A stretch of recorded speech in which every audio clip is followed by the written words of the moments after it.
This channel does not promote any violent, harmful, or illegal activities. All content provided by this channel is meant for an educational purpose only. Cancer Healer Center, a new beginning. নির্বাচন কমিশনের সঙ্গে যোগসাজশ করেই BJP বাংলার ভোটারদের ভোটাধিকার বঞ্চিত করার ষড়যন্ত্র করছে। দলীয় নেতাকর্মীদের সঙ্গে বৈঠক শেষেও বিজেপি এবং নির্বাচন কমিশনকে বিঁধলেন অভিষেক বন্দ্যোপাধ্যায়। এপিকে কারচুপির পর্দাফাশ করেছেন তৃণমূল নেত্রী। কমিশন ভুল স্বীকার করেছে। এটা স্পষ্ট যে এপিকে কারচুপি করে লাভবান শুধুমাত্র বিজেপি। হরিয়ানা, গুজরাট, মহারাষ্ট্র, দিল্লিতে ভোটার তালিকায় কারচুপি করেই জয়ী হয়েছে বিজেপি। কিন্তু বাংলায় তা হতে দেব না। বাংলায় কেউ স্বৈরাচারী শক্তি জয়লাভ করবে না।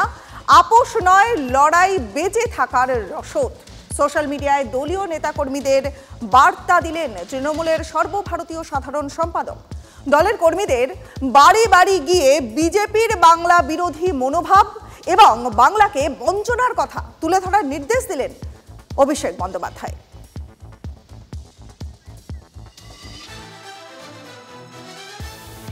দেখুন, নেতাজি ইন্ডোর স্টেডিয়ামের যে হট্টমেলা হয়েছিল 15,000-এ, সেখানে কোম্পানির চেয়ারম্যান তথা পিসি তিনি বলেছিলেন যে তিনিই শেষ কথা। আর আজকে তাঁর ভ্রাতুষ্পুত্র তিনি আবার শুনলাম নাকি 4,500-এর ভার্চুয়াল মিটিং করে বলেছেন তিনিই শেষ কথা। এখন তৃণমূল কংগ্রেসের শেষ কথা কে, সেটা তৃণমূল কংগ্রেস নামক এই ফ্যান ক্লাব বা প্রাইভেট লিমিটেড কোম্পানির ম্যানেজিং ডিরেক্টর চেয়ারম্যানের মধ্যেকার বিষয়, সে নিয়ে মানুষের কোনো আগ্রহ নেই। গত 10 বছরে আঙুল ফুলে কলা গাছ হয়েছে। সমস্ত উন্নয়ন তৃণমূল নেতাদের বাড়িতে। অভিষেক বরঞ্চ বলুন, যদি উন্নয়ন দেখতে চান তৃণমূলের নেতাদের বাড়িতে যান, শান্তিনিকেতনের বাড়িতে আসুন, ব্যানার্জি পরিবারে আসুন, 35টা প্লট। উন্নয়ন মানে তৃণমূলের নেতা হয়ে গেল। আবার বাকি উন্নয়ন কি দেখবেন? বাকি উন্নয়ন রাস্তায় দাঁড়িয়ে আছে, গড়াগড়ি খাচ্ছে।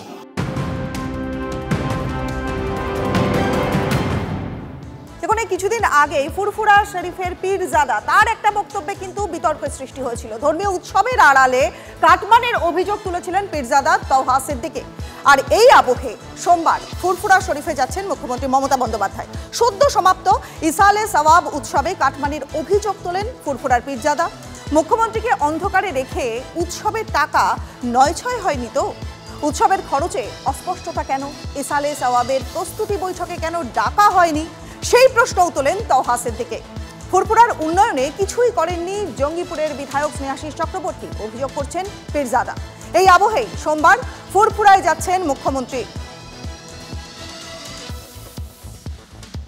মুখ্যমন্ত্রী কত টাকা দিয়েছে, কি কি কাজ হয়েছে, সেটা মুখ্যমন্ত্রীকে সেই এটা কাগজটা দেওয়া হোক, তার লিস্ট দেওয়া হোক। সেই লিস্টটা মুখ্যমন্ত্রী যদি আমাদের দেন, তা আমার সত্যিকার যে লিস্ট দিয়ে সেই অনুযায়ী কাজ হয়, কারণ আমরা নিশ্চয়ই মুখ্যমন্ত্রী না দিয়েছেন, যেসব কাজের কথা বলেছে সেটা সত্যি হয়েছে, আর যে কাজের কথা বলেছে সেটা হয় না, আমরা মিলিয়ে দেখছি সেটা হয়নি, সেটা ওনাকে আমি জানাবো।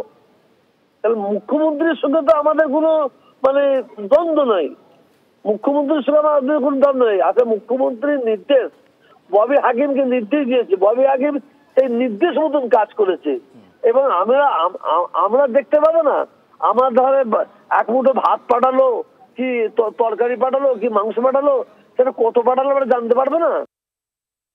কাটমানিকে কেন্দ্র করে ঠিক এর আগে তওহা সিদ্দিকী ঠিক কি অভিযোগ করেছিলেন শোনাবো। ধর্মীয় উৎসবকে সামনে রেখে মমতা ব্যানার্জিকে আড়ালে রেখে কাটমানি খাওয়ার একটা কাটমানি খাওয়ার চক্রান্ত বলে মনে করি। 5 কোটি টাকা খরচা হচ্ছে, হয়তো মুখ্যমন্ত্রীর তহবিল থেকে নেওয়া হবে 25 কোটি টাকা, সেখানে দেখানো হবে তো 25 কোটি টাকা খরচা হয়েছে, কিন্তু খরচা হচ্ছে 5 কোটি। ওই জন্য তো বলছে না সেনাশিস। আমার ভয় হচ্ছে এই ইসলে সবে আসলে বাংলার মানুষ এখানে আসবে, তার ঘাড় ধাক্কা দিয়ে তাকে বের করে দেবে না তো? আমার ভয় হচ্ছে, কারণ সেনাশিস ফুরফুরা শরীফের প্রতি শুরু থেকে অনিয়া।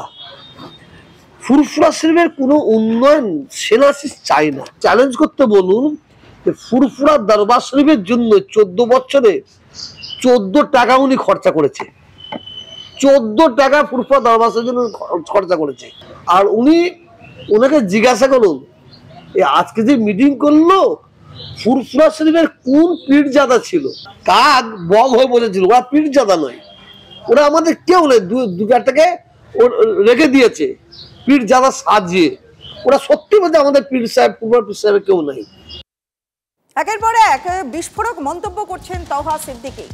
সুকান্ত মজুমদার বিজেপি নেতা, তিনি কি বলছেন এই বিষয়ে শুনবেন। মমতা বন্দ্যোপাধ্যায়ের একটাই উদ্দেশ্য, সেটা হচ্ছে মুসলিম ভোটকে ইন্ট্যাক্ট করে নিজের পক্ষে রাখা, এবং সেই জন্য তিনি মুসলিমদের স্বার্থ দেখবেন, মুসলিম ফ্যানাটিক গ্রুপ যারা আছেন তাদেরকে সাহায্য করবেন, প্রয়োজনে ভারত বিরোধিতা করতেও তাদের কোনো আপত্তি নেই, সেই লাইনে হাঁটছেন। মুসলিম ভোটকে একত্রিত করে মুসলিম সাম্রাজ্য প্রতিষ্ঠা করা, এটা হচ্ছে তাদের কাজ। পশ্চিমবঙ্গে হিন্দুদের অস্তিত্ব বিপন্নের দিকে যাবে, বাংলাদেশে যেরকম অবস্থা হয়েছে সেরকম অবস্থার দিকে যাচ্ছে। তাদেরকে যেভাবে তিনি তোল্লা দিচ্ছেন, আগামী দিনে কিন্তু চরম বিপদ।